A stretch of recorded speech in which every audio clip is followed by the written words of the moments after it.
थाने में खबर गई, अदालत में खबर गई, और वो तो जिद पे अड़ा नहीं, तो मैं बर्बाद करके छोड़ूंगा, बिल्कुल केस लगाओ, लड़ने दो। 10 साल हो गए, 15 साल हो गए, अदालत में ही सड़ रहे हैं, पड़े हैं, और अभी भी जिद नहीं छोड़ रहे हैं। अगर एक बार व्यक्ति जिद छोड़ दे तो अदालत के आधे केस केवल राजीनामा में ही निपट जाए।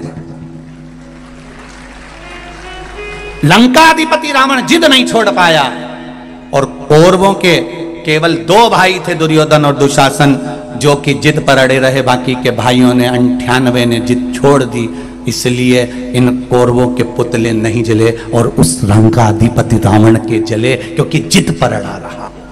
जिस व्यक्ति का जिद्दी किस्म का जो व्यक्ति होता है, जो जिद पर अड़ा रहे, नहीं मैं तो बर्बाद करके छोड़ूंगा, तो इसने समझ के रखा है भले कोई हो, मैं कहीं किसी की सुनो, जिद पर अड़ गया, उसने पूरे घर को बर्बाद कर दिया।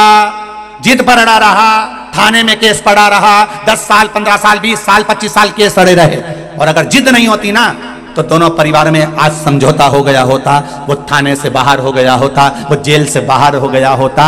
जरा विचार करिए, आज पूरे भारत की भूमि पर जो छोटी छोटी जेल थी, उनको बड़ा बड़ा करा जा रहा है। सोचो कितना क्राइम बढ़ते चले जा रहा है। इस क्राइम को, इस होने वाली गलतियों को सरकार कभी नहीं रोक सकती।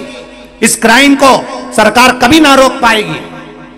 अगर क्राइम को रोक सकता है तो केवल घर की मां और पिता रोक सकते हैं, अपने बच्चों को संस्कार देकर।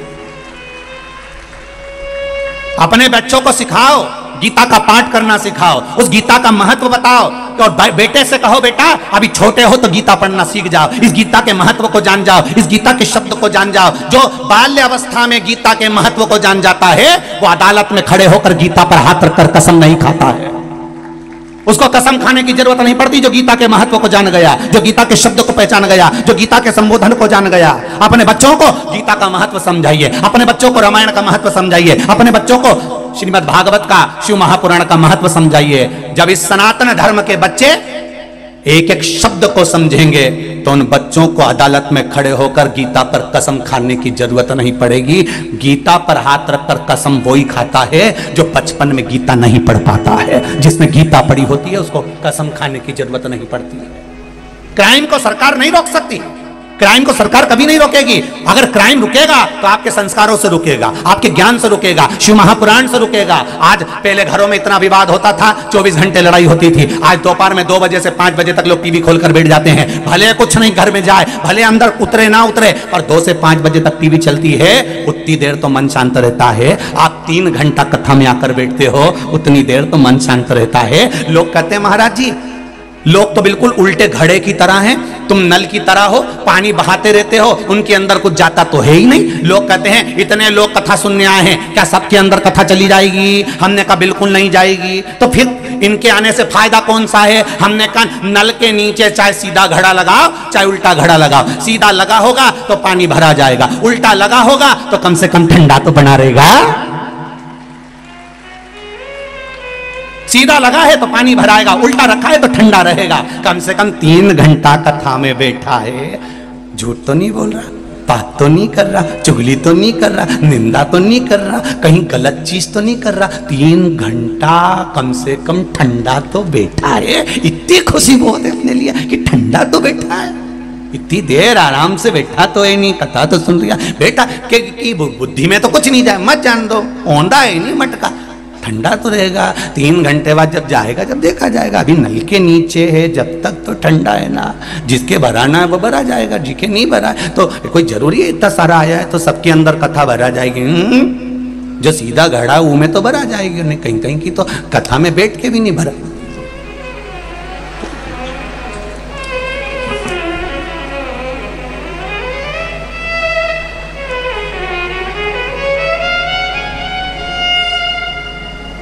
नहीं भरा।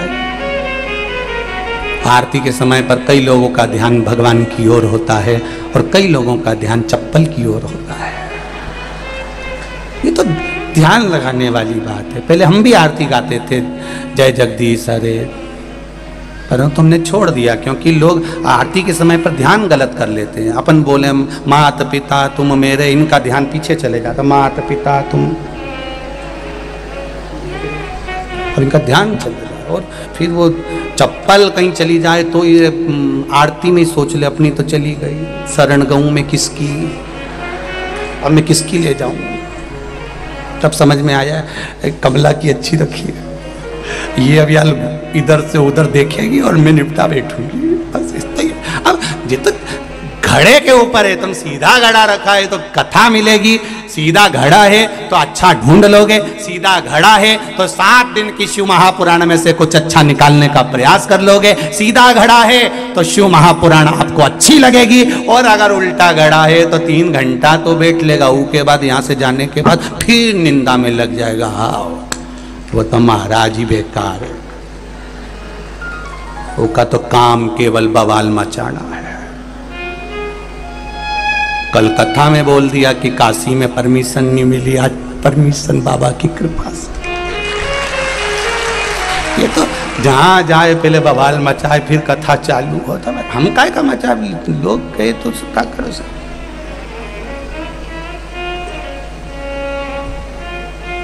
कथा यहाँ हुई, दिल्ली खबर गई, वहां से वहां गई, बाबा की कृपा थी, बाबा ने कह दी 10 तारीख से शिव महापुराण की कथा काशी में होगी, 1 बजे से 4 बजे तक गंगा के घाट। तो ये शिव है, ये शंकर है, और घड़ी सीधा घड़ा अच्छाई भरने का प्रयास करेगा। और मेरी बहनें, जितने लोग शिव महापुराण की कथा में बैठे हैं, जितने लोग आस्था चैनल पर, फेसबुक, यूट्यूब पर सुन रहे हैं, ये मेरा विश्वास करता है कि आप में कोई उल्टा घड़ा नहीं, सब सीधे घड़े हो जिसमें भरा रहा है, शिव तत्व भरा रहा है, शंकर की कथा भरा है, और वो अंदर प्रवेश कर रही है जो जगत के उद्धार का काम करे। चढ़ाओ 1 लोटा जल। कभी कभी अगर ऐसा लगे जीवन में कि दुख बहुत ज्यादा आ गया है, बहुत तकलीफ आ गई है, तो लाल चंदन को घिसकर उस लाल चंदन का लेपन भगवान शंकर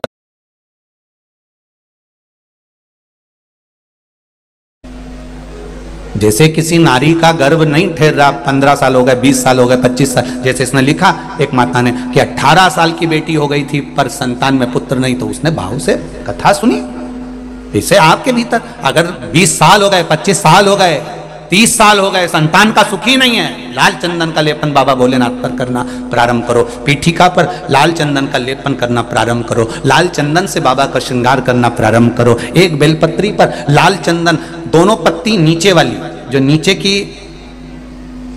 नीचे की जो 2 पत्ती होती है, इस पे लाल चंदन, और बीच वाली पत्ती पर पीला चंदन लगाकर बाबा के शिवलिंग को समर्पित करिए, बाबा से प्रार्थना करिए, रोज प्रार्थना करो। परंतु एक बात का स्मरण रहे, 25 साल हो गए, 20 साल हो गए, 30 साल हो गए, संतान नहीं, तो पहले जल से अभिषेक कराना, अभिषेक कराकर उस जल का आचमन करने के बाद हाथ को खासा करना, धोना, उसके बाद में फिर वापिस बाबा का स्नान कराओ, फिर चंदन का लेपन कराओ, फिर 1 लोटा जल चढ़ाकर बाबा का स्नान कराओ। बाबा का बड़ा सुंदर भाव से लाल चंदन से जो अभिषेक करता है, बाबा को लेपन कर कर फिर जल चढ़ समर्पित करता है, निश्चित है उसकी गोदी मेरा देव अधिदेव महादेव जरूर भरता है, निश्चितता है।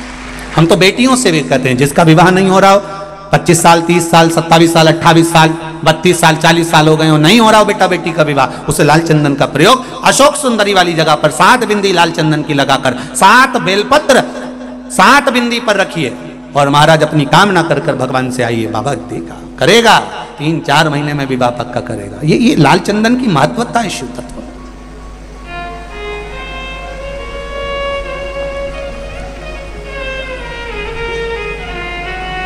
रोग बढ़ गया, बेलपत्री के वृक्ष के नीचे दीप लगाना प्रारंभ करो, बाबा से विनती कर कर घी का दिया लगाइए बेलपत्र वृक्ष के नीचे, बाबा से निवेदन करिए, रोग निवारण होगा। मिलता है सच्चा सुख केवल भगवान तुम्हारे चरणों में, भोलेनाथ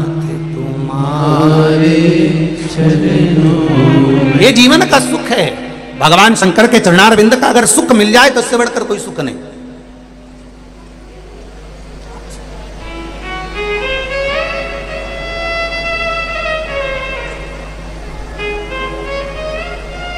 चित्तवृत्ति में शिव को संभाले। विदल उत्पल ने गलत दृष्टि से माता पार्वती को देख लिया था और माता का हाथ पकड़ने के लिए आतुर हुए।